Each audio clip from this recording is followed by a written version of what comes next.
Okay, hello one and all. This is Ray from nextforextrade.com.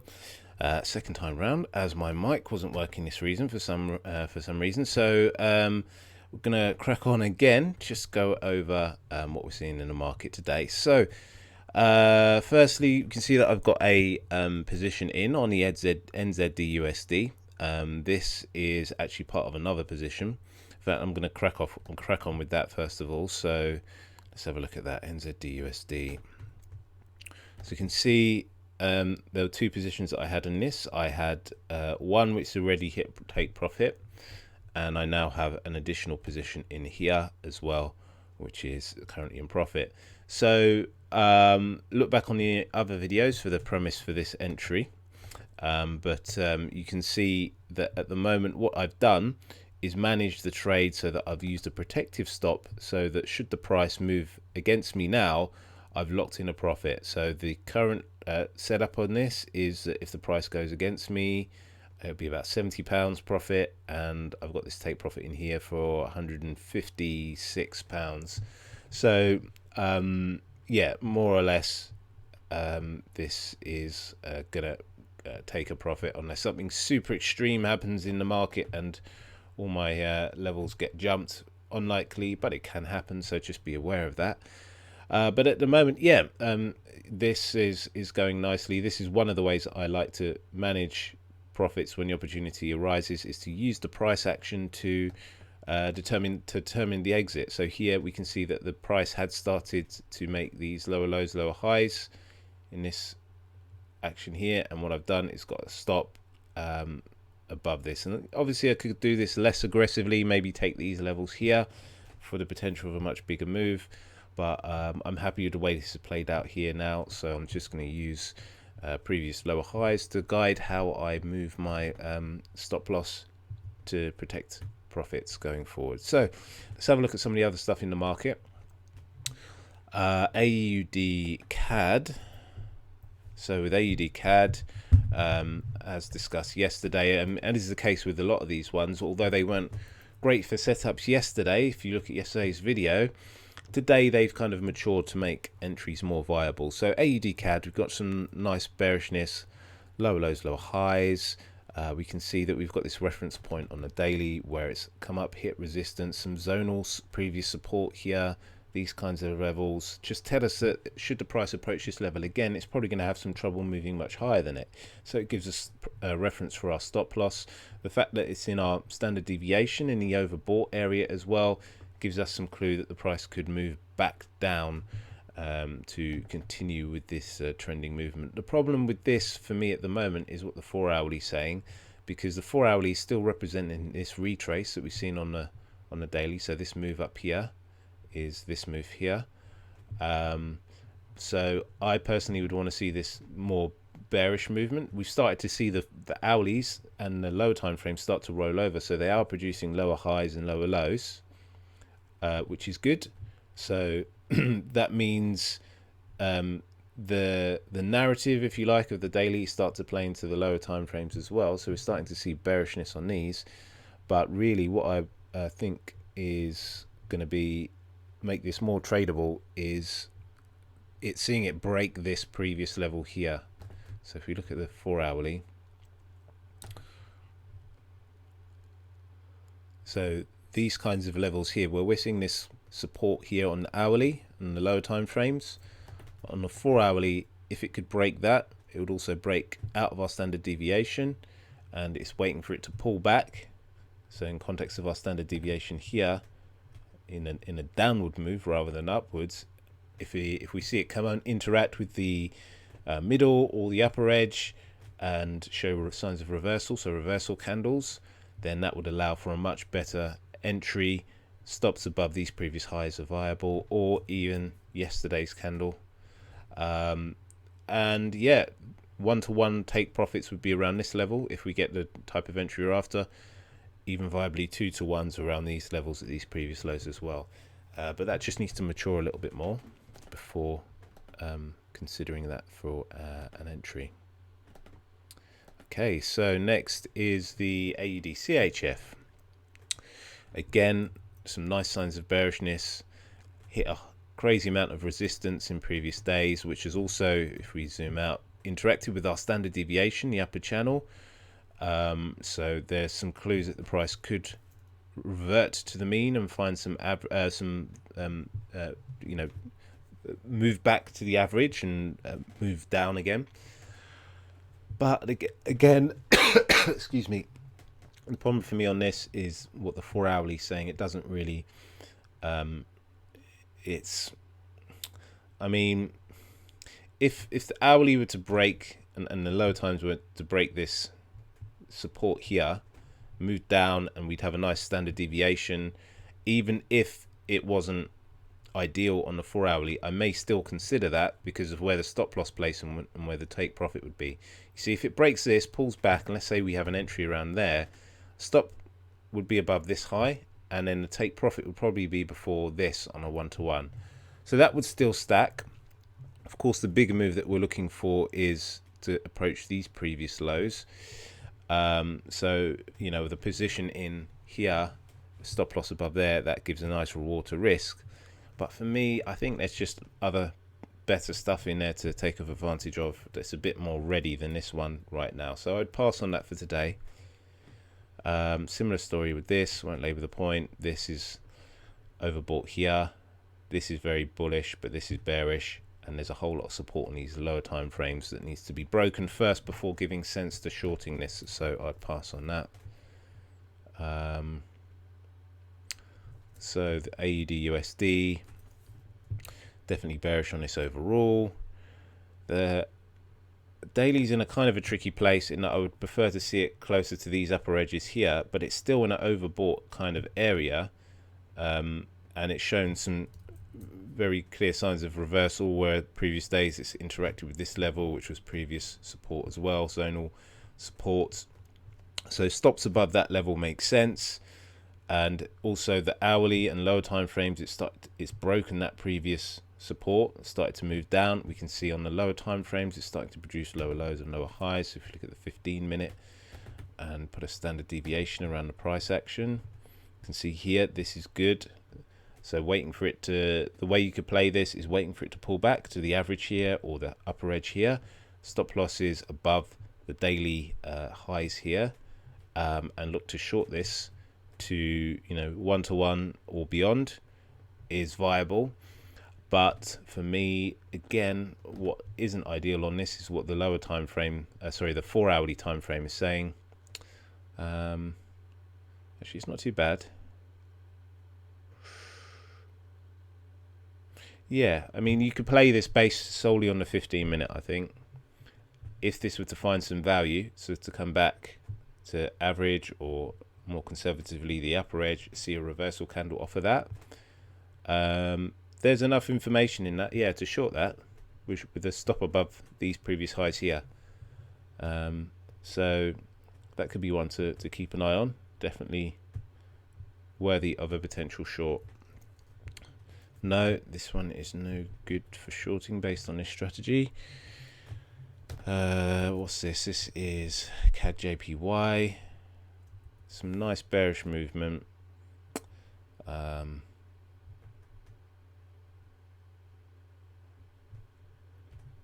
hourly's a bit messy. Hourly's showing, you know, starting to show signs of decent lower lows and lower highs. This area of support looks very tricky at the moment. There's previous resistance, support here. I'd leave this personally for now. The 4 hourly isn't really readable. Hourly starting to show some signs. These are kind of bullish, so really a break of this previous support would give a bit more information on how this is going to progress. So I'd pass on that for now. No, it's just incongruence of the price actions. This is saying down. The 4 hourly is still representing this retrace here, which is bullish. Hourly is bullish. So no, we want this to be saying all bearish. So I'd pass on that. Same thing here. Be bullish on this because of this price action here. But our 4 hourly is still very bearish, representing this pullback here. The lower time frames haven't yet rolled over to start to show higher highs and higher lows, really. So no, pass on that.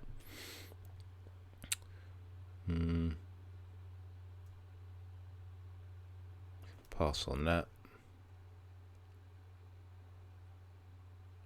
Yeah, go back to the other video to see my description on this. But basically, it's this area of support again. It's just not being broken. It's very channely, very boxy, moving between support and resistance. So it bounces off a low, goes to high, bounces off again.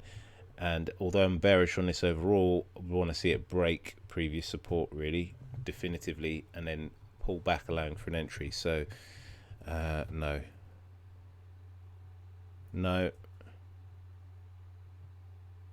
No, it's incongruent. This here, we've got bearishness. This is still representing the retrace that we've seen on a daily, so that's bullish, as are the lower time frames here. This is bullish, this is bearish. So they're all telling different stories, and we want everything to be agreeing as much as possible before taking a position. Euro, USD, definitely bearish on this. It's just a bit late. It's a bit late to enter this where it is now. And by late, what I mean is if we look at where the lower high is, which was this previous lower high here, an entry here would mean that we've got this stop loss above this previous lower high is the most logical place to have it. But having a stop loss there means that it pushes our take profit target to way beyond these kinds of levels here. So the timing on that isn't great. We want to have an entry as close as possible to this potential reversal as possible, to allow for better take profits, profit targets. It becomes more profitable, and just better ways to manage the trade. And although I'd still be bearish on this, for me it's moved off a little bit too much to consider shorting. So yes, bearish, but too late to make it a viable trade within my risk profile. No.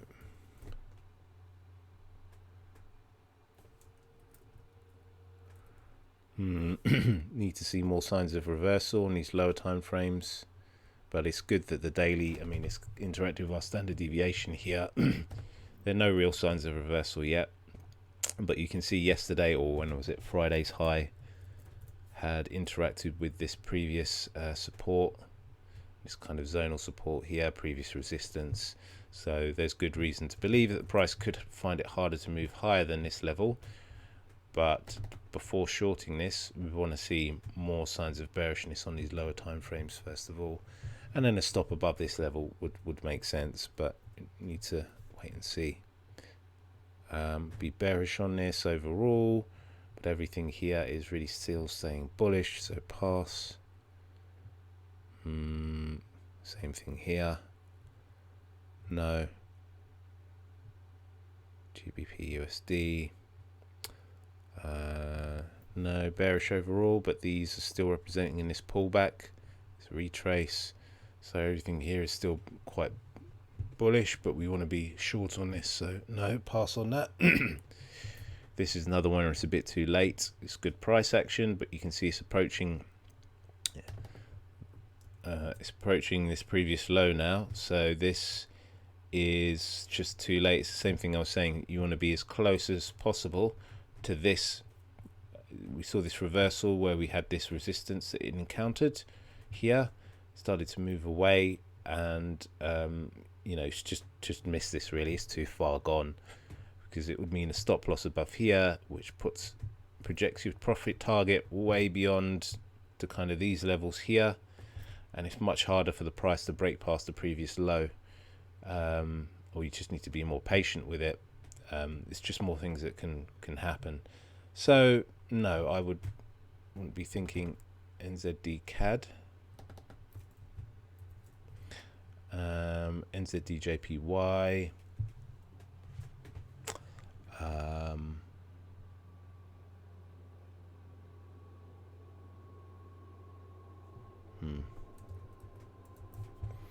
just bear with me. And again, as I'm doing this, it's just my thought process, so there may be points where I pause in terms of just evaluating what the price is doing before giving you a summary. I think there's easier stuff to read out there, but this overall would be bearish.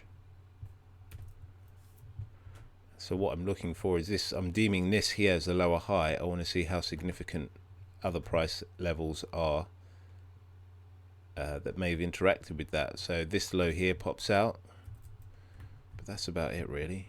Let's see what it's saying on the weekly.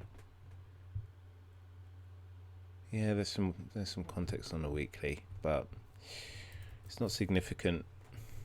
It's not significant enough. And as well, like I said before, I do prefer it to interact with the upper edges of our standard deviation rather than in the middle or the average. So yeah, bearish on this overall, but I think there's better stuff out there to consider than this. So I would pass on that for today. NZD/USD, which I'm already in. This is just as with the NZD/CAD. This is too late, in my opinion, to enter now. I'm already in this, but that was because I had good positioning on this already. It was, you know, when the price was nearing, you know, all the way up here.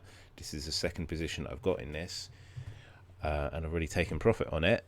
So this is good to continue to be in if you got in on the way I was explaining it yesterday, but to enter it now, it's just too late, in my opinion. USD/CAD, no.